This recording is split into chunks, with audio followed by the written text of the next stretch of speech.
पास एक सुंदर सा गांव, जहां पुरी के भगवान जगन्नाथ की भक्ति हर किसी के जीवन का हिस्सा थी। हरे भरे खेतों और मिट्टी के घरों से सजा यह गांव मंदिर की घंटियों की मधुर ध्वनि से गूंजता था। इसी गांव में माधव नाम का एक गरीब लड़का अपनी मां के साथ एक छोटी सी झोपड़ी में रहता था।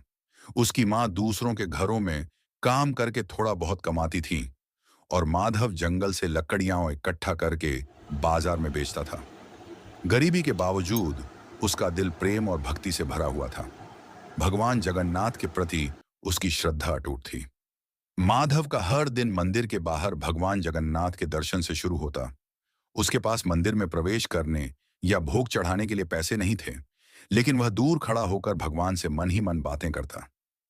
प्रभु, क्या आप मुझसे प्रसन्न हैं? वह धीरे से पूछता, जैसे भगवान स्वयं उसकी बात सुन रहे हों।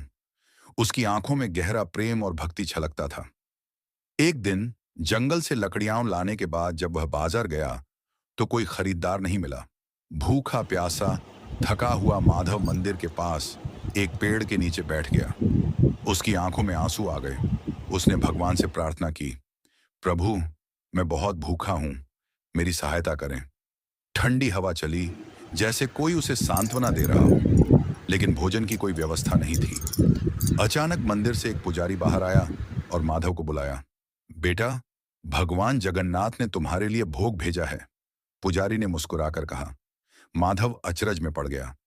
उसने देखा, पुजारी के हाथ में गर्मा गर्म खिचड़ी और मिठाइयां थीं। सच में भगवान ने मेरे लिए भेजा? उसकी आंखें चमक उठीं। उसने श्रद्धा से प्रसाद ग्रहण किया और भगवान को धन्यवाद दिया। उसी समय मंदिर के अंदर पुजारी भगवान को भोग लगाने गए, लेकिन चमत्कार, थाली खाली थी। भोग कहां गया? एक पुजारी घबरा गया। मुख्य पुजारी ध्यान से सोचने लगा, क्या भगवान ने स्वयं किसी भक्त के लिए इसे स्वीकार किया है? गांव में खोजबीन करने के बाद पुजारी माधव के पास पहुंचे।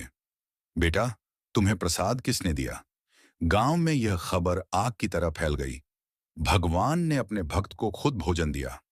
लोग माधव की भक्ति की सराहना करने लगे। मंदिर के पुजारियों ने निर्णय लिया कि अब से कोई भी भक्त भूखा नहीं रहेगा। भगवान जगन्नाथ का महाप्रसाद सभी को मिलेगा।